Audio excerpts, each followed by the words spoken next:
मेरा मेरा अभी अभी मुझे पाप कर्म का उदय आए मेरा, मान लो, और अभी तो आप विनय कर रहे हो, नमोस्तु कर रहे हो, और अभी अभी आप मेरे खिलाफ खड़े हो जाओ, गाली गलौज करने खड़े हो जाओ, कुछ भी बोलना प्रारंभ कर दो, तो बोलो निमित्त तो मेरा पाप कर्म का उदय आएगा आपके रूप में। जैसे कर्म का मेरा फ्लो चला तो उसमें जिसको कहना था उसने कहना प्रारंभ कर दिया। अब यहाँ पर मैं दुखी और सुखी होने के लिए कौन कारण होगा? यदि मैं इस समय अपने स्वभाव को छोड़ दूं तो नियम से दुखी हो जाऊंगा। क्या हो जाऊंगा? तुम्हारी बातें लगने लग जाएंगी, तुम्हारी बातें चुभने लग जाएंगी, ठीक है ना? तो फिर मेरा कंट्रोल तुम्हारे पास चला गया। किस पर चला गया? तो फिर हम कह सकते हैं कि मेरा कंट्रोल कर्म पर है। तुम तो निमित्त हो, पर तुम मेरे लिए कर्म बन के आए हो, मतलब फिर मेरा कंट्रोल कर्म पर चला गया। कर्म मुझे नचा रहा है, कर्म मुझे रुला रहा है, कर्म मुझे दुखी दे रहा है, कर्म मुझे सुखी दे रहा है, ठीक है ना? लेकिन यदि मेरा कंट्रोल मुझ पर है तो मैं ये कहता हूँ कि 3 लोग भी यहाँ पर खड़ा हो जाए और मुझे दुखी करके बताए। मैं ही दुखी नहीं होना चाहूँ तो मुझे कोई दुखी करके बता दे, और मैं ही सुखी नहीं होना चाहूँ तो मुझे कोई सुखी करके बता दे। कोई कर ही नहीं सकता है। कर्म का उदय आने का आ गया। मुनिराज बैठे हुए हैं और घोर उपसर्ग चल रहा है। 700 मुनिराज बैठे हुए हैं, घोर उपसर्ग चल रहा है। बलि, नमुचि, प्रहलाद, बृहस्पति, चारों मंत्री घोर उपसर्ग कर रहे हैं। चारों तरफ से आग लगा दिया, क्या क्या बरसात, इतना धुआं, लेकिन उनको अपने स्वभाव से विचलित नहीं कर पाया, ठीक है ना? कर्म का उदय तो आया मुनिराज का। कर्म के उदय बिना उपसर्ग नहीं हो सकता, ठीक है ना? तो कर्म के उदय से उपसर्ग तो आया, वो मंत्रियों के रूप से, निमित्त रूप से आया, लेकिन उन्हें कोई दुखी नहीं कर पाया। क्यों नहीं कर पाया भाई? तो दुखी सुखी होना किसके अधीन है? ठीक है ना? संयोग वियोग अच्छे बुरे, संयोग वियोग अच्छे बुरे कर्मानुसार। किसके अनुसार? बोलो, बिल्कुल लाइन बिल्कुल याद रखना, बिल्कुल पूरा सिद्धांत हमेशा याद रहेगा। संयोग वियोग, क्योंकि जो भी संयोग वियोग हैं आपके पिछले परिणामों का फल है। आपने अब तक जो भी किया है, भूलवश, ज्ञानवश, अज्ञानवश जो भी किया है, उन सब का जो कर्म बंध बना, उसके उदय से नियम से तुम्हारे पास संयोग वियोग कुछ होगा। स्वस्थता का संयोग भी हो सकता है, अस्वस्थता का संयोग भी हो सकता है, वस्तुओं का संयोग भी हो सकता है, वस्तुओं का वियोग भी हो सकता है। वो नियम से नियम से नियम से नियम से किसके अनुसार है? किसके अनुसार है? कर्मानुसार, ठीक है ना? ये बात तो बिल्कुल निश्चित हो गई, ठीक है ना? अब जितना भी दुख और सुख है वो वर्तमान के मेरे परिणामानुसार है। क्या बोले? जितना भी संयोग और वियोग है वो पिछले कर्मानुसार है। कैसा है? पिछले कर्मानुसार है। मैं आपको पढ़ा रहा हूँ, आप पढ़ रहे हैं, ये अपना पिछला कर्मानुसार है, निमित्त नैमित्तिक बन रहे हैं, ठीक है ना? पर आप समझ सकें, आप ना समझ सकें, ये आपका वर्तमान का परिणामानुसार है। आप कितना उपयोग लगा रहे हैं, आप कितना उपयोग नहीं लगा रहे हैं, आप कितना समझ रहे हैं, वो आपका परिणामानुसार है। तो यही बात हम सिद्धांत को समझ जाएं, हमें कोई भी परतंत्र नहीं कर सकता। फिर कोई भी परतंत्र नहीं कर सकता। कोई गाली देने आ जा रहे, खूब दे ले, तू मन भर के दे ले, कोई दिक्कत नहीं, कर्मानुसार। कैसा? मैंने भी जी भर के कभी तुम्हें गाली दी होंगी, कर्मानुसार, लेकिन वर्तमान में मैं समय सार पढ़ के आया, मुझे कोई दुख दे ही नहीं सकता। क्यों? क्योंकि दुख वर्तमान के परिणामानुसार होना है। कैसे होना है?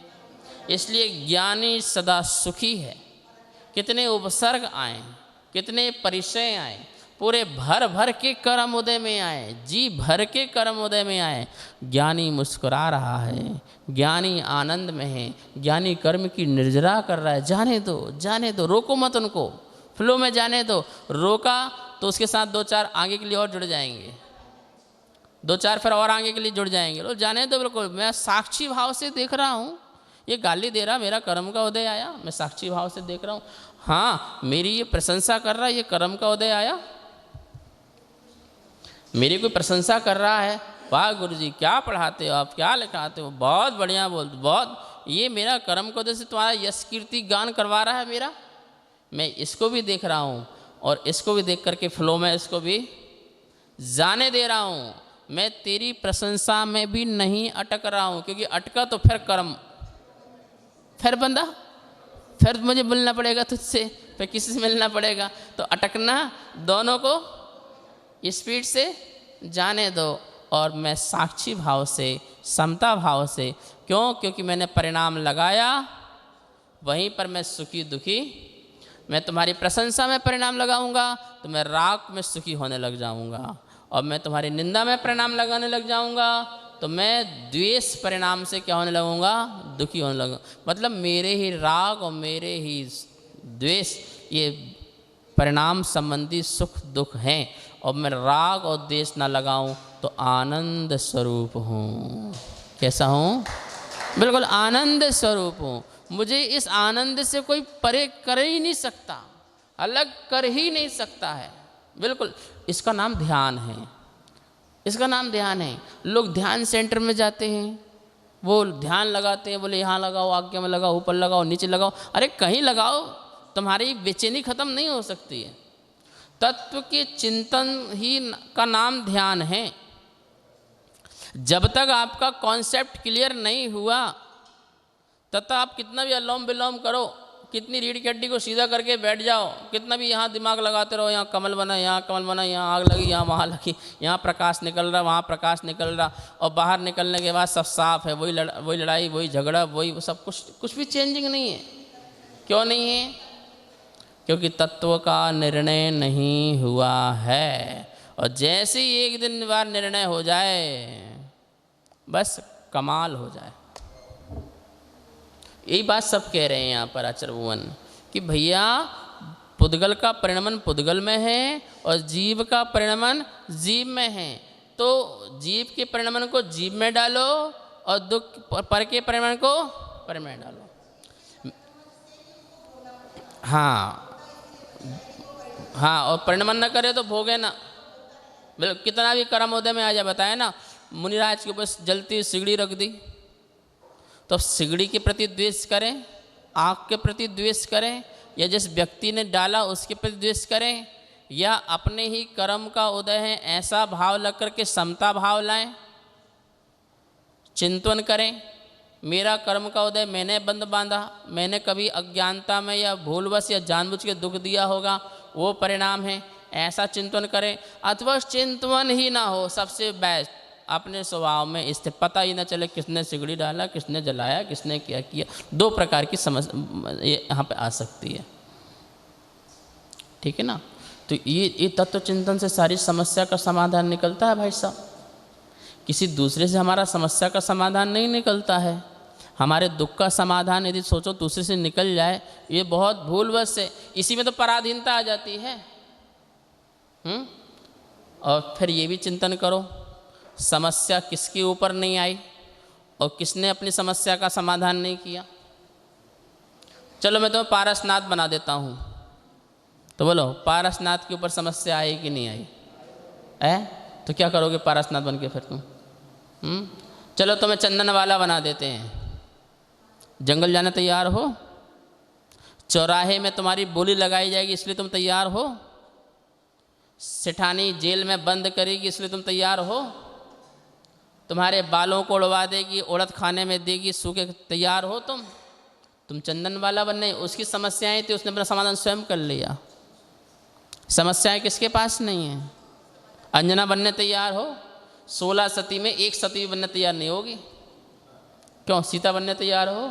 शादी करती जंगल पहुंचा देंगे तुम्हें, बोलो पहले, सबसे पहले 14 साल जंगल में रहना पड़ेगा और गर्भ लेकर के अकेले एकांत में तुम्हें बच्चे पैदा करना पड़ेंगे। कहाँ पर? जंगल में। हो तैयार? क्या कुछ भी बनने तैयार नहीं हो ना। वो भी समस्या से घिरे रहे, पर उन्होंने अपनी समस्या से घिरे रहे मतलब कर्म के उदय में इस प्रकार से घिरे रहे, लेकिन हर समय प्रसन्न रहे। सबसे बड़ी बात ये रही।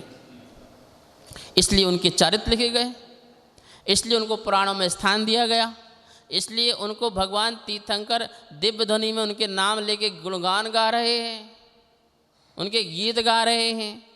कुछ तो कारण होगा ना, कुछ तो बात होगी ना कि इतने कर्म के उदय में आने के बाद वो ज्ञानी बन गए थे और उन कर्मों को उदय को कर्म ही नहीं माना।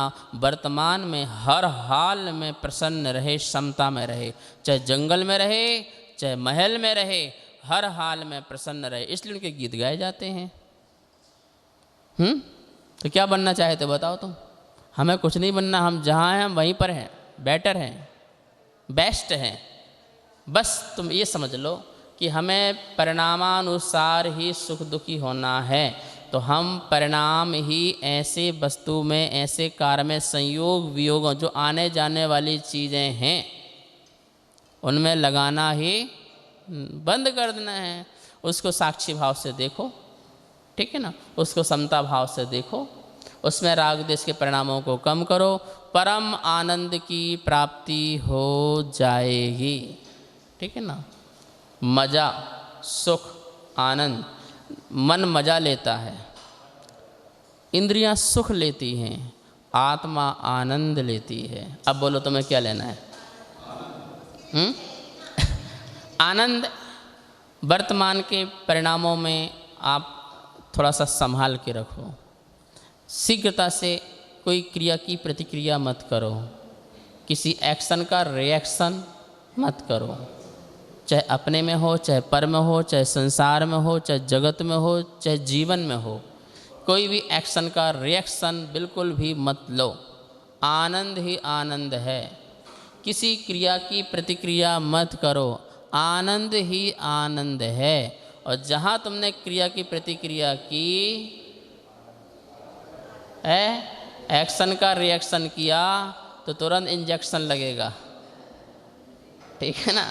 सुख का या दुख का, टेंशन का, तनाव का, पीड़ा का, दर्द का, ये सब चालू हो जाएगा। ये इतनी सुंदर सुंदर बातें हैं। ये गाथाएं आचार्यों के पास ना खोलने के लिए टाइम नहीं था कि इसका बहुत बड़ा ये कोष्टक में बंद है। क्या है? कोष्टक में बंद है। यदि हम इसके ब्रैकेट को खोल दें तो इस ब्रैकेट से खोलने के बाद इतना माल निकले इसमें से कि जीवन भर भी आप चिंतन समझते रहो तो कम पड़ जाए। कुछ पूछ रहे हैं?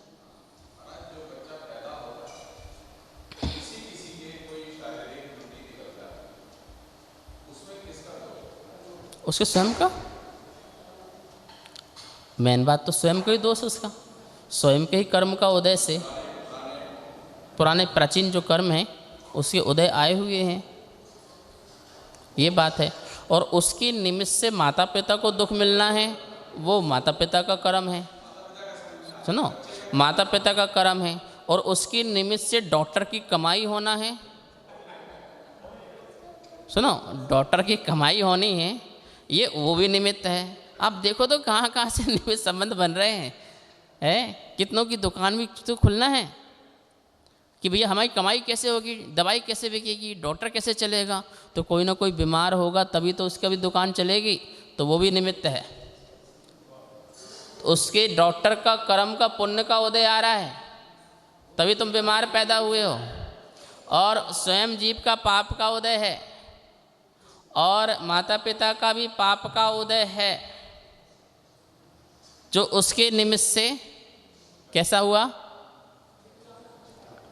ठीक है ना।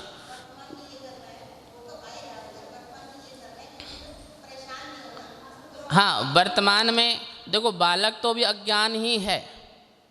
जब तक उसको सम्यक दर्शन 8 वर्ष तक की योग्यता में उसे सम्यक दर्शन नहीं होता है, सम्यक दर्शन मतलब तत्व का निर्णय नहीं कर पाता है, इसलिए वो अज्ञानता के दुख का ही फल भोग रहा है। वो शरीर को ही अपने आप में मान रहा है कि मैं ही शरीर हूँ, इसमें जो हो रहा मुझ में हो रहा है, ऐसे करके वो बहुत रो रहा है, दुखी हो रहा है, परेशान हो रहा है।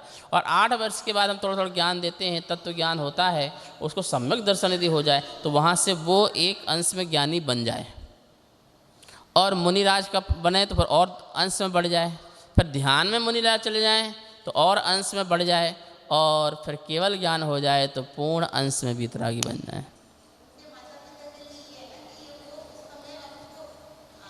अब वहाँ पे माता पिता मिथ्या दृष्टि है, सम्यक दृष्टि है, ये देखना है ना।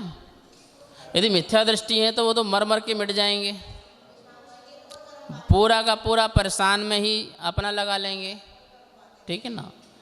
क्या है कि हमने कुछ चीज़ें समझी नहीं हैं, जो चीज़ कर्ज की हैं उसे हमने कर्तव्य समझ लिया, जो कर्तव्य की थी उसे हमने कर्ज समझ लिया। ये सब कुछ कर्ज है, नॉट कर्तव्य है। कर्तव्य तो आत्मा को परमात्मा कैसे बनाना है वो हमारा कर्तव्य है। तो दान करो, पूजा करो, भक्ति करो, आराधना करो, स्वाध्याय करो, आत्म ध्यान करो, ये जीव का अपना स्वयं का कर्तव्य। कर्तव्य मतलब करने योग्य कार्य, वो क्या है? कर्तव्य। चुकाने योग्य कार्य कोई कार्य होते हैं? सब कर्ज है। तुम रोटी बना रहे, ये कर्ज है।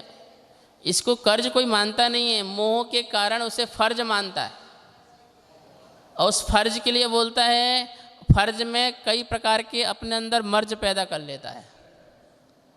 समझ में आया ना? तुकबाजी तो मुझे भी आती है। तो इस प्रकार से ये व्यवस्थाएं हैं। चलो एक कहानी सुनो। 2 दोस्त बेरोजगार चोरी करके अपना जीवन यापन करते। एक बार प्लानिंग की, अच्छे बड़े चोरी करो, एक बार में काम ख़त्म करो, बार बार क्या झंझट पालें, ठीक है। देखा, रेकी की, सब कुछ किया, बढ़िया, यहाँ करेंगे तो बहुत बढ़िया हो जाएगा। तो कर भी ली, जैसे प्लानिंग की वैसे काम कर भी लिया, और बहुत बड़ा माल हाथ में आ भी गया। माल आते ही आदमी के विचार चेंज हो जाते हैं, क्योंकि उनके अंदर एक कंडीशन बना रखी थी कि जितना भी आएगा माल उसमें आधा तुम्हारा और आधा जब भी होगा। तो इस पर माल इतना ज़्यादा आ गया कि लोभ आ गया कि अरे आ तो गया, यदि पूरा ही मिल जाए तो 7 पीढ़ी तर जाएं, 7 पीढ़ी का भाव आ गया। तो उसने विचार बनाया कि कुछ किया जाए। तो वो कहा कि तुम बैठो, मैं भोजन लेके आता हूँ। तो भोजन में वो डाल के आया जहर, कि मैं खाऊंगा नहीं, अपना पैकेट अलग रखूँगा, इसको खिलाऊंगा तो ये क्या हो जाएगा? मर जाएगा। तो पूरा माल हो गया, ठीक है।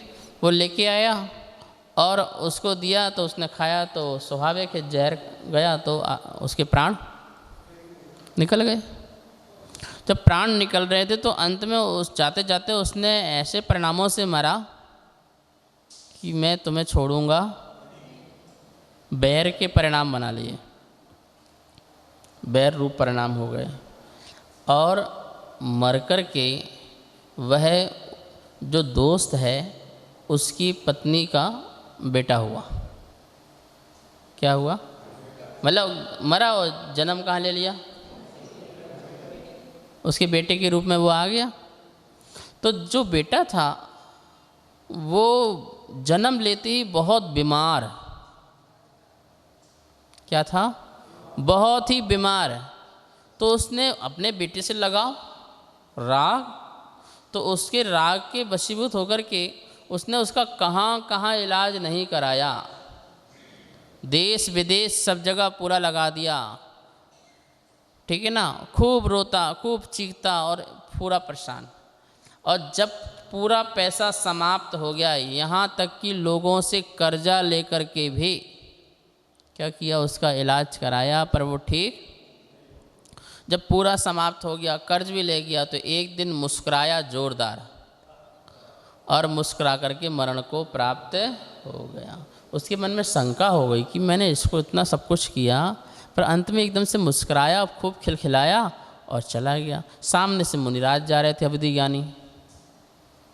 हे मुनिराज, ऐसा कौन सा पाप का उदय था मेरा कि कि मुझे ऐसी संतान की प्राप्ति हुई जिससे सब कुछ बर्बाद हो गया, घर चला गया, परिवार चला गया, चलो कोई बात नहीं, बच्चा बच जाता, बच्चा भी चला गया, चलो कोई बात नहीं, लेकिन वो अंत में मुस्कुराया भी।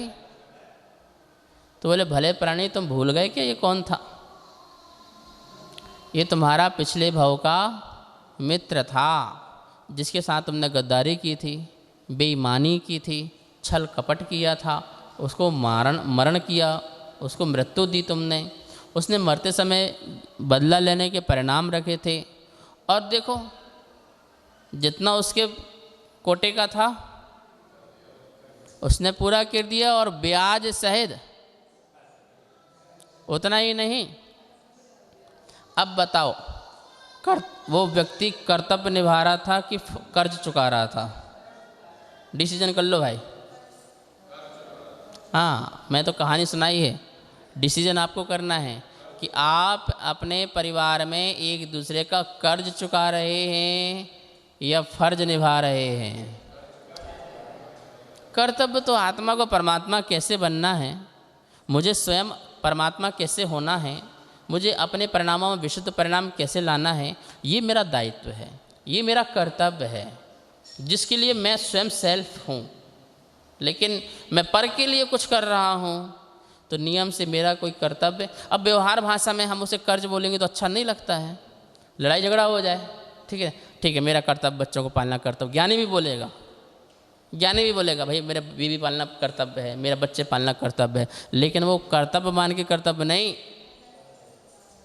वो कर्म का उदय है।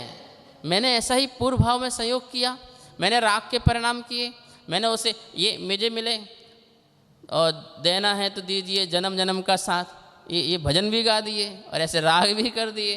तो ऐसे करके 7 फेरे में वचन भी ले लिए कि 7 जन्मों तक मैं तेरा से राग, तू ही मिलती रहे, मैं तुझे मिलता रहा हूँ, बस ये पर चलता रहा। तो ऐसे परिणामों से तुम्हारी वासना ने, तुम्हारे संस्कार ने, तुम्हारे ही भाव ने तुमको बार बार मिलाया। ठीक है ना? तो और एक दूसरे में आप मिलते रहे, जुलते रहे। लेकिन ज्ञानी आत्मा भी कहने के लिए कहता है ये कर्तव्य है, लेकिन वो मानता है कि मेरे कर्म का उदय है, जिसे मुझे करना है, जिसे मुझे चुकाना है। तो समता से, कैसे समता से? अब महिला को रोटी बनानी है, कर्ज चुकाना है, पति को पहले मैंने खाया होगा इसलिए चुकाना है, तो क्या करना है? मुंह बना के क्यों रोटी बनाना? फिर समता से बनाओ कि मैं समता से बनाऊंगी तो मेरा वर्तमान का कर्ज क्या हो जाएगा, फिर आगे का तो सिस्टम ठीक रह जाएगा। तो खुश मत हो जाओ तुम भी। हाँ, फिर तुम्हें भी क्या करना चाहिए? तुम भी ला करके भैया उसको पैसे दो, उसको अपने तनख्वाहें दो सारी, भैया तू अभी चुक जा, बाद में फिर क्यों बना के छुपा के लुका के बचा के ये करके दे दो, काम खत्म, जो है सब यहीं पर समाप्त हो जाए। ठीक है ना? तो ऐसा यदि हम करते हैं तो कार्य भी हो गया, कर्म भी हो गया और हमारा धर्म भी हो गया। कमाल की बात है ना, घर में रह के धर्म आ गया ना। वही तो मैं कह रहा हूँ, कर्म भी काट लिया। तो ग्रस्त ज्ञानी ग्रस्त रहते हुए भी कर्म की निजरा करता है, भोग काल में भी कर्म की निजरा कर रहा है, कर्म काल में कर्म की निजरा कर रहा है, और अज्ञानी कर्म कर्म कर्म कर्म ही बांध रहा है। बात समझाई ना? तो ये बात है, ये बात वस्तु तत्व समझ में आना चाहिए। गड़ी बहुत तेज भागती है द्वारका की। चलिए, ओम नमः शिवाय।